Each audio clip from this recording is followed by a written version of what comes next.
Alors maintenant que nous avons introduit le maître et les éléments du plan de contrôle, prenons donc un peu de temps pour voir ce que fait un nœud dans notre cluster. Alors un nœud est l'endroit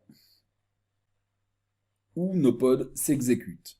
Le nœud démarre les pods, le nœud s'assure que les pods soient opérationnels. Les nœuds implémentent également la mise en réseau et garantissent l'accessibilité des pods s'exécutant sur les nœuds du cluster. Nous pouvons avoir de nombreux nœuds dans le cluster en fonction des exigences d'évolutivité et des applications que nous déployons à l'intérieur du Kubernetes. Dans un nœud, nous allons trouver certains composants que l'on va présenter. Le premier est Kubelet. Kubelet est responsable du démarrage des pods. Ensuite, on va trouver le kubeproxy qui lui est responsable de la mise en réseau des pods et de la mise en œuvre de l'abstraction de nos services que nous avons déjà présenté il y a peu. Ensuite, nous allons trouver le runtime de conteneur. Donc il s'agit de l'environnement d'exécution réel de notre image de conteneur. Le runtime du conteneur donc, a la responsabilité d'extraire les images de notre registre et de fournir l'environnement d'exécution pour cette image et la création des conteneurs. Kubelet et kubeproxy communiquent directement avec le serveur API en surveillant les modifications de l'environnement. Donc Kubelet surveillera le serveur API pour ces informations et s'il y a une planification de pod, il va le démarrer.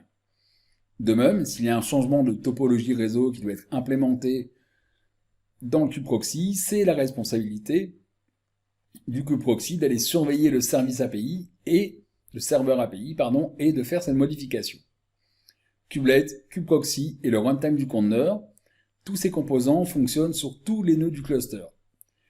Cela signifie quoi? Que même le maître exécute ces trois services, car il y a des pods à usage spécial qui sont déployés sur le maître et qui vont nous fournir des services particuliers.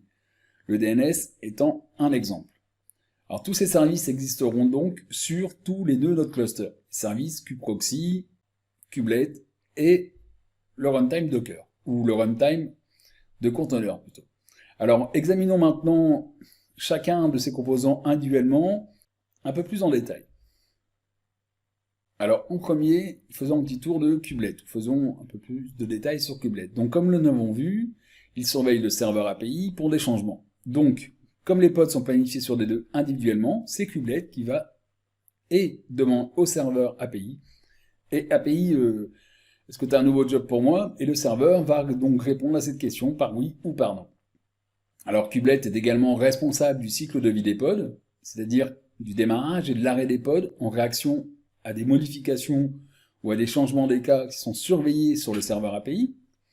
En plus de surveiller le serveur API pour les modifications, il est également de la responsabilité de Kubelet de signaler l'état du nœud et des pods. Donc, si un nœud est accessible et a signalé son état comme prêt, il est certainement accessible pour la planification de nouveaux pods dans notre cluster. Il est également de la responsabilité de Kubelet de surveiller l'état des pods. Le pod est-il opérationnel? L'application à l'intérieur de ce pod est-elle saine? Tout cela est apporté ou rapporté au serveur API via le Kubelet.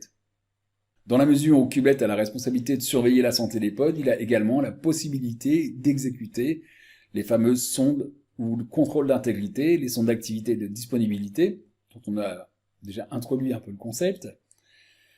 Donc les sondes d'activité et de disponibilité des pods, et ainsi nous obtenons la surveillance en temps réel de l'état des deux applications dans notre pod. Donc comme je disais, le Kubelet prend un ensemble de spécifications des pods, fournies par divers mécanismes, les contrôles d'intégrité, qui s'assurent du fonctionnement de la santé des conteneurs, décrits dans ce qu'on appelle des spécifications des pods, ou les pod specs, qu'on aura l'occasion de voir, ou plutôt dans une prochaine formation.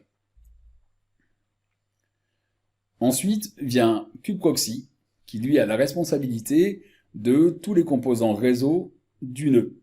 Donc kubeproxy il a la responsabilité de mettre en œuvre l'abstraction des services dont on a déjà parlé. Kubeproxy a également la responsabilité de l'équilibrage de charge, en s'assurant que le trafic entrant dans plusieurs pods est distribué de façon uniforme.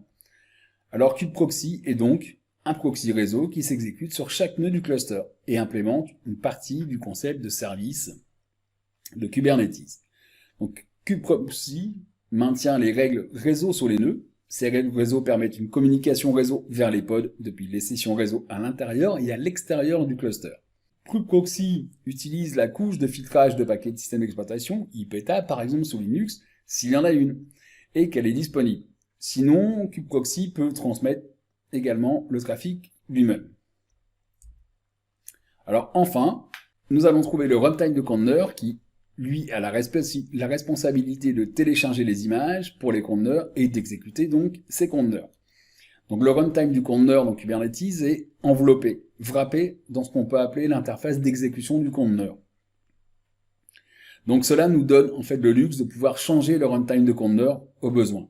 Donc l'environnement d'exécution des conteneurs et les logiciels responsables de l'exécution de ces derniers. Kubernetes est compatible avec plusieurs environnements d'exécution de conteneurs, Docker, Containerd, Seraio, Rocket, ainsi de suite, et ainsi qu'avec toutes les implémentations de Kubernetes CRI, qu'on appelle Container Runtime Interface.